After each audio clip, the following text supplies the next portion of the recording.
Hello viewers, welcome back to Aadya media. నేను మీ ప్రియా. ఈరోజు మనతో ట్రెండింగ్ న్యూస్ డిస్కస్ చేయడానికి రాజకీయ విశ్లేషకులు ముప్ప అంకంరావు గారు ఉన్నారు. ఆయనతో మాట్లాడదాం. నమస్తే సార్. నమస్తే అమ్మా. మనకి వివేక హత్య కేసు గురించి తెలిసిందే.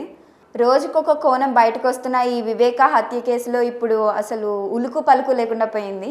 ఇంకా ఈ హత్య కేసు మరుగున పడిపోయింది అంటారా? దాదాపు అదే పరిస్థితి. ఎందుకంటే హంతకులను రక్షించడం కోసం, నిజమైన హంతకులను రక్షించడం కోసం సంబంధం లేని వాళ్ళని దీంట్లో ఇరికించేసి వాళ్ళని దోషులుగా చిత్రీకరించే ప్రయత్నం జరుగుతుంది. దానికి అన్ని వ్యవస్థలు ఇప్పుడున్న ప్రభుత్వానికి సహకరిస్తున్నాయి, అవినాష్ రెడ్డి గారికి సహకరిస్తున్నాయి. నిజంగా దాని గురించి ఒకసారి కనుక మనం పరిశీలన చేసుకుంటా ఉంటే, జరిగిన ఆయన చనిపోయినటువంటి మార్చి 15వ తారీఖు నుంచి చూసుకుంటే 2019, ఈ రోజుకు 4 సంవత్సరాలు పూర్తయిపోయింది. ఈ 4 సంవత్సరాల్లో ఎన్నికల తర్వాత మే 30వ తారీఖున వీళ్ళు అధికారంలో రావడం జరిగింది.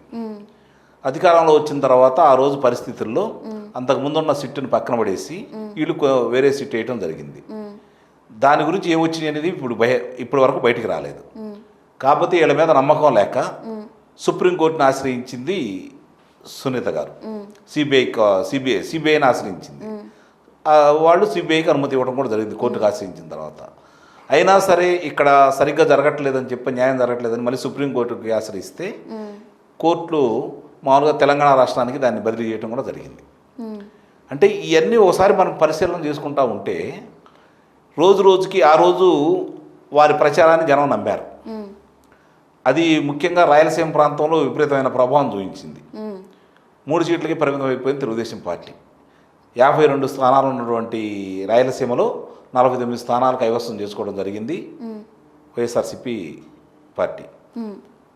మరి సొంత బాబాయ్ హత్య జరిగితే, తన పినతండ్రి మరి ప్రముఖమైన వ్యక్తి హత్య జరిగితే ఈ రోజు వరకు ఈ ప్రభుత్వం పట్టించుకోలేదంటే అనుమానాలు బలంగా నమ్ముతున్నాం, వాళ్ళ మీద వచ్చిన అనుమానాలని. మరి ఒక ప్రభుత్వం అంత ప్రముఖుడు హత్యని 4 సంవత్సరాల గురించి పట్టించుకోలేదంటే, మరి నేర పరిశోధన చేసే సంస్థలు కూడా వాటి గురించి ఒక కొలిక్కి తీసుకురాలేదు అంటే దీంట్లో ఎంత రాజకీయ ప్రమేయం ఇమిడి ఉంది, ఎందుకు ఇంత కాలం దాన్ని ప్రలాంగ్ చేస్తున్నారని చెప్పని ఒకసారి పరిశీలించుకుంటే అన్ని వేళ్ళు అవినాష్ రెడ్డికి వెళ్ళి చూపిస్తున్నాయి, అన్ని వేళ్ళు ప్రభుత్వ పెద్దలకి వెళ్ళి చూపిస్తున్నాయి. సిబిఐ వాళ్ళు మోపిన అభియోగాలు కూడా చూసుకుంటా ఉంటే ఇది ప్రభుత్వ పెద్దల ప్రమేయంతో, ప్రభుత్వాల పెద్ద సహకారంతో జరిగిందని చెప్పని మనం భావించాల్సి వస్తుంది. మరి అయితే సునీత ఇప్పటి వరకు పోరాడారు, ఆవిడ ప్రయత్నాలన్నీ కూడా విఫలమైనట్టేనా? నిజంగా ఆమె పోరాట పటిమను చూసి సంతోషపడుతున్నాను, గర్వపడుతున్నాను. కానీ ఆమె జరుగుతున్నటువంటి అన్యాయాన్ని చూసి బాధపడుతున్నాను కూడా. ఒక ఆడపిల్ల ఇంత పోరాటం చేస్తుంటే మరి అత్యుత్తమమైనటువంటి న్యాయస్థానాలు కావచ్చు, లేకపోతే నేర పరిశోధన సంస్థలు కావచ్చు, ప్రభుత్వాలు కావచ్చు సరైన రీతిలో స్పందించలేదని చెప్పనే నేను భావిస్తున్నాను. ఇప్పుడు ఆ అమ్మాయి ఇప్పుడు తర్వాత ఆ అమ్మాయి పోరాటం చేస్తుంటే ఆ అమ్మాయి గురించి రకరకాలుగా దుష్ప్రచారాలు చేస్తూ హంతకుడు ఆమె భర్తే అని చెప్పని ముందు ఉత్తరం రాశారు. ఆ ఉత్తరాన్ని దాచిపెట్టమంది ఆయన భర్త కాబట్టి అనుమానాలను ఆమె మీదే ఉన్నాయి అని చెప్పని వీళ్ళు వ్యక్తం చేయడం జరిగింది. భాస్కర్ రెడ్డి గారు కావచ్చు, లేకపోతే అవినాష్ రెడ్డి గారు కావచ్చు, అదే విషయాన్ని కూడా చెప్పడం జరిగింది. మరి ఇదే విషయాన్ని 4 సంవత్సరాలు మీరు ఈ సంస్థలకు ఎందుకు అందజేయలేదు, ఇప్పుడే ఎందుకు బయట పెట్టారు? ఆ రోజు మరి హత్య జరిగినప్పుడు హత్యని మీకు క్షుణ్ణంగా తెలిసిన తర్వాత కూడా మీరు గుండెపోటుని ఎందుకు ప్రచారం చేశారు? మీరు ఆ రక్త మొలకలు ఎందుకు తుడిచారు? నారాసుర రక్త చరిత్ర అని చెప్పని మీ పేపర్లోనూ మీ మీడియాలోనూ ఎందుకు ప్రచారం చేశారు? మరి చంద్రబాబు నాయుడే హత్య చేపిస్తే రక్త మరకలు అవినాష్ రెడ్డి గారు ఎందుకు తుడిపించారు? లోకేష్ గారే హత్య చేయించుంటే మరి మీరెందుకు ఆ రక్త మరకలను శుభ్రంగా తుడిచేయడం జరిగింది? ఆదినారాయణ రెడ్డి గారే హత్య చేయించుంటే మీరు ఎందుకు కుట్లేశారు? అలాగే బీటెక్ రవి గారే హత్య చేయించుంటే మీరు దాన్ని వాళ్ళు రాకతలికే, కూతురు అల్లుడు రాకతలికే, పంచనామాలు పూర్తి చేయతలికే కేసు పెట్టకుండానే దహన సంస్కారాలు పూర్తి చేయాలని చెప్పని మీరు ఎందుకు భావించారు? ఆ రోజే అనుమానం వచ్చింది అందరికి కూడా. కానీ ఏమో నిజంగా ఏదన్నా జరిగిందేమో అని చెప్పని కొంత మామూలు జనాలు దాన్ని ప్రచారాన్ని నమ్మి మీరే సిబిఐ కావాలని చెప్పని మీరే వెళ్ళారు.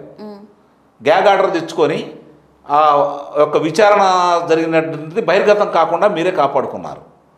ఆ రోజు మరి మీకు అందరికీ సహకరించారు. మీకు కేంద్రం సహకరించింది, ఇక్కడికి వచ్చినటువంటి ముఖ్య కార్యదర్శి గారు కూడా మీకు అందరూ సహకరించడం కూడా జరిగింది. కోర్టు కూడా మీ అభ్యర్థనను మన్నించి ఆ రోజు మరి ఎందుకు దాన్ని బహిర్గతం చేయొద్దన్నారో ఆ దేవుడికి తెలియాలి. కాబట్టి ఇన్ని చేసిన మీ మీదే అనుమానం రావడం జరుగుతూ ఉంది. ఇవన్నీ చేసింది మీరే కదా. నిజంగా ఆమె సునీత గారే భర్తే కనుక దీంట్లో ప్రమేయం ఉందని చెప్పి మీరు భావించినట్టయితే ఆ సాక్ష్యాధారాలు ఎందుకు బయట పెట్టలేదు? ఈరోజు కూడా ఆ సాక్ష్యాధారాలు ఎందుకు ఇవ్వలేదు? ఈ 4 సంవత్సరాలు ఎందుకు మీరు దాన్ని ప్రొలాంగ్ చేసుకుంటూ వచ్చారు? కాబట్టి ఈరోజు ముఖ్యంగా దస్తగిరి, హంతకుడు ఒప్పుకున్న దస్తగిరి, అప్రూవర్గా మారిన దస్తగిరి ఏమని చెబుతున్నాడు అక్కడ? ఆయన ఏ విధంగా బెదిరిస్తున్నారని చెప్పని ఈరోజు కూడా ఎస్పీ కార్యాలయంలోకి వెళ్ళి అతను ఫిర్యాదు చేయడం జరిగింది. ప్రభుత్వం మాది, నిన్నేమైనా చేస్తాము, అనవసరంగా దీని గురించి రావద్దు నువ్వు అని చెప్పి అతను బెదిరిస్తున్నారు, అక్రమ కేసులు పెడుతున్నారు, మళ్ళీ అతను ఇబ్బంది పెడుతున్నారు.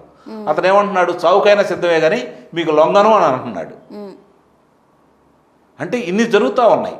ఇన్ని జరుగుతున్నా కూడా రేపు ఈ నెలాఖరికి సుప్రీంకోర్టు విధించిన నిబంధనలు కూడా పూర్తయిపోతాయి. కాబట్టి అవినాష్ రెడ్డి గారు ఆయన ప్రశాంతంగా ఎలాంటి ఇబ్బందులు లేకుండా ఆయన పనులు ఆయన చేసుకోవచ్చు. ఎందుకంటే ఎవరికీ తెలియకుండా మేము అరెస్ట్ చేశాము, మళ్ళీ విడుదల చేశామని చెప్పని ప్రపంచానికి తెలియకుండా సిబిఐ దాన్ని కప్పిపుచ్చుకోగలిగింది. కాబట్టి మీరు ఏమైనా చేయగలరు. సిబిఐ మీద కూడా నమ్మకం పోయింది. కాబట్టి దీని గురించి సునీత గారికి న్యాయం జరిగిద్దని కానీ, ఈ కేసులో అసలు దోషులు బయటకు వస్తారని కానీ నేను భావించడం లేదు. జస్ట్ ఆడపడుచులకి కష్టం కలగొద్దని మద్యపానాన్నే నిషేధిస్తానన్నారు జగన్మోహన్ రెడ్డి గారు. ఒక అమ్మాయికి ఇంత అన్యాయం జరుగుతుందని తెలిసి కూడా ఆయన దేనికని స్పందించట్లేదు. మరి మీరు పిచ్చి ప్రశ్నలు వేస్తున్నారమ్మా. ఒక్కసారి ఆలోచించుకుంటే తల్లిని బయటకు పంపించాడు, చెల్లిని బయటకు పంపించాడు, ఈ చెల్లికి న్యాయం జరగట్లేదు. మరి ఆడవాళ్ళకి అందరూ ఉసురు పోసుకుంటున్నటువంటి మద్యపాన నిషేధం మీద నిషేధం విధించకుండా దాన్ని ఇంకా ఇంకొక 25 సంవత్సరాల కోసం తాకట్టు పెట్టి డబ్బులు తెచ్చుకొని చేస్తున్న వ్యక్తి ఆడవాళ్ళకి న్యాయం చేస్తారని ఎలా అనుకుంటారమ్మా? అసలు ఆలోచన మర్చిపోండి. ఆయనకి వ్యాపారం, రాజకీయం తప్ప ఫలానా వాళ్ళకి న్యాయం అతనికి లబ్ధి కూరేది ఏదైనా ఉంటే చెప్పండి. ఏదైనా ఒక సంస్థ వస్తే నాకు ఎంత ఇస్తా, అప్పుడు ఆ సంస్థను అనుమతిస్తారు. అందుకే కదా సంస్థలు రాకుండా తరలిపోతున్నాయి. ఉన్న సంస్థలు తరలిపోయినాయి, కొత్త సంస్థలు రావట్లేదు. దానికి కారణం ఏందంటే ఈయన ధనదాహం, ఈయన వాటా అడుగుతున్నారు కాబట్టి భయపడిపోయి, ఈయన చూసి భయపడిపోయి ఆ సంస్థలు రావటం లేదు, వచ్చిన సంస్థలు వెళ్ళిపోయినాయి. ఓకే, ఈయన ఇంకా ఆడవాళ్ళకి న్యాయం చేస్తారని చెప్పి ఎట్లా అనుకుంటున్నారు? కాకపోతే ఏంటంటే పదే అబద్ధాలు చెప్పి మీ బిడ్డని అని చెప్పని అంతకుముందు అదే ప్రచారం చేసి అధికారంలో రావడం జరిగింది. ఇప్పుడు కూడా ఒంటరివాడిని మీ బిడ్డని మీ ఎండ చూసుకునే నేను ఉన్నాను, కాబట్టి నాకు మీరే అండగా ఉండాలా, మీ బిడ్డను మీరే కాపాడుకోవాలని చెప్పని మళ్ళీ ఈ సెంటిమెంట్ డైలాగులు వాడుతూ ఆయన ప్రచారం చేసుకుంటున్నాడు. ప్రజలందరూ గమనిస్తూనే ఉన్నారు. ఏది న్యాయమో ఏది అన్యాయమో వాళ్ళకు కూడా క్షుణ్ణంగా అర్థమైపోయింది. ఈ ప్రభుత్వం యొక్క పనితీరుని వాళ్ళు బేరీజ్ వేసుకున్నారు. సరైన ఫలితాలు ఎన్నికల్లో చూపిస్తారని చెప్పి నేను భావిస్తున్నాను. Thank you so much sir. So చూసారు కదా, ఇది ఇవాల్టి ట్రెండింగ్ న్యూస్. మరిన్ని ఇంట్రెస్టింగ్ న్యూస్తో మళ్ళీ మీ ముందుంటుంది ఆద్య మీడియా.